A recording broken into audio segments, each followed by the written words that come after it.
It's very interesting to see what happened with Prime 4 because the game did release the tepid reviews and people were spurging about it. You know, I myself was not looking forward to the game when it came out, but it came out, it was pretty good, and people have moved on, right? But, like, the way people wanted this to go, like, and I think what the industry was building up to is that they wanted Prime 4 to be seen as, like, the new Star Fox Zero or the new Other M or, like, the new Wii Music, and really tried to meme it into being this, like, huge, unprecedented disaster on Nintendo's part. And it simply wasn't true.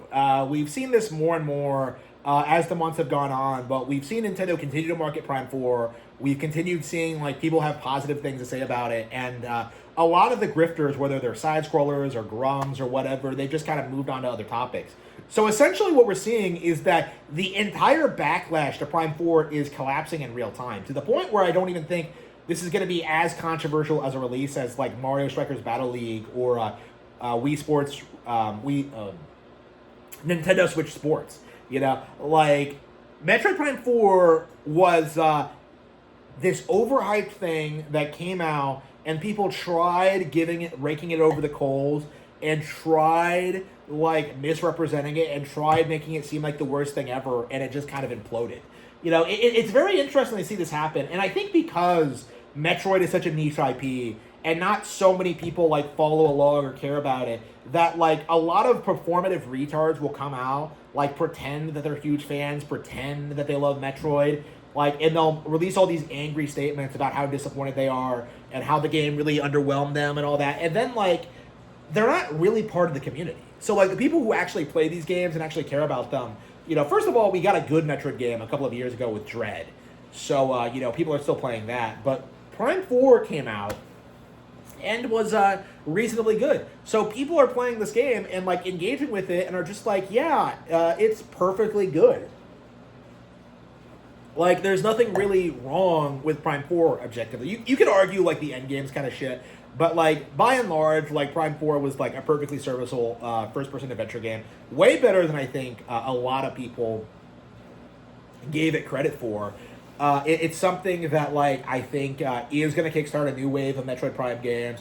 It is something that I think a lot of people are into, and I just find it like very, very, very ridiculous how so many people are adamant that Prime 4 is just like the worst thing to ever happen. And it's just not true. Like, more and more people are pointing this out and like addressing it and bringing this up, but like Prime 4 has remained like a relatively well-selling Nintendo Switch game. Okay, like I think it's like the best-selling Nintendo Switch game in like Brazil right now or something. Like, it's done pretty stellar, steady numbers since it came out. And people are making the argument like, well, it's not selling as well as other Nintendo games, but like, yeah, because Metroid is comparatively a niche IP. Again, Prime 4 isn't selling as well as other Switch games, but it's also, I think, selling considerably more than the original Metroid Prime games. Like, I think it has actually outsold Prime 2 and 3 at least. I don't know if it's outsold Prime 1 yet, which is the second best-selling Metroid game ever. But, like, I think it's on track to becoming the best-selling Metroid Prime game ever, which very well may justify a sequel in its own right. Like, we'll have to see if that happens. But, like, the idea that people had, that this was, like, some underwhelming game, that this was going to kill the IP, that, like, this was, like, an embarrassment to Nintendo, completely imploded.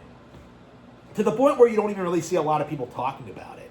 You know, it just feels like the backlash to this game came and went like a wet fart. Okay, and I think this is a very interesting situation because if this happened during the Wii U years, like, you just know this would have been like a way bigger deal. Like, if this happened like during the Wii U era, like, people would be like crying about it and screaming about it and saying this was like some underwhelming thing, and that Retro let us all down, and that Nintendo killed Metroid, and Retro Studio was in like, they're not respecting Western gamers enough. Like, you keep, that's what we would have seen if that had happened then. But like, this is like the reality now, is that like, games like this come out, they get tepid scores, you know, people downplay them, and people just move on. Like, there are just so many Nintendo games coming out, it's very difficult to downplay something like Prime 4 when it comes out. You know, like Air Riders came out like a couple of weeks before, and that was like way better received. So Air Riders comes out a couple of weeks before, does really, really well. Prime 4 comes out a couple of weeks afterward, you know, and then we have like Pokepia and like, you know, the next wave of Switch 2 games coming out over the following weeks. Like something like Prime 4 just isn't relevant enough to get angry about. Like when you compare it to games that like, you know, completely like botch the execution, games like The Last of Us Part 2 or like the God of War 2D game or like, you know, Assassin's Creed, like all of them. Like you get the sense that like, wow, Metroid is actually quite a bit better than all of this slop. And that's like kind of the issue that a lot of people like side scrollers have. You know, when you have Craig come out and try to say that like, I played Metroid Prime 4 up until the jungle and it wasn't Metroid. Oh, like you don't take that seriously. You don't respect it. You know, it just doesn't like it just doesn't sit well with anybody. Right? Like all the memes people had about this, about yellow paint and like Miles and stuff like that. Like none of that is like really anything that anyone cares about like upon release.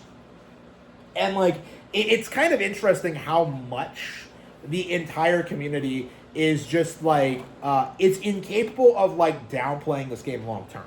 Because like the more I think about it, the more I really, really like Prime 4. I like what it accomplished. I like the story. I like the setting. I like the new features and the mechanics. It's fun to play, right? You can argue there are things about it that don't work, but by and large, it's definitely not some like major disaster that people made it out to be. Like Prime 4 is just like it's a game that was never going to live up to the hype in a lot of ways. Like people were saying this was going to be the last great Switch 1 game, that it was going to be the swan song for the console, and in the end, it wasn't really like even really that major of a release for the Switch 1 or the Switch 2. And I find that like very, very interesting to see like how many people are just desperate to act as if this is like some epic cataclysmic sign of like Nintendo's downfall. It's not. Metroid games will continue to exist. They'll continue to come out. People will continue playing the old ones, and games in other series are also going to come out. I do think that's something that like a lot of people don't realize. The whole era of like doing that thing where you like, I only care about Mario, Zelda, and Metroid, like that has been dead for like over a decade. Okay? If you say that today, you end up making yourself look like a dipshit. Okay? If you try and pull that nonsense in 2026, you're going to get laughed at. Okay? That is like a narrative like 20 years out of date. Right? Like there are so many different franchises coming out that are great that like a cope like that just doesn't really go anywhere. And I think that's the major changing point now, is that like Metroid is no longer seen as like Nintendo's premier franchise for adult gamers. But that doesn't mean Metroid's fallen off. It means that other franchises like Xenoblade, like Fire Emblem, Splatoon have just like exploded over the past decade. You know, like Nintendo is more than just Mario, Zelda, and Pokemon. And that is something that a lot of individuals have issues accepting.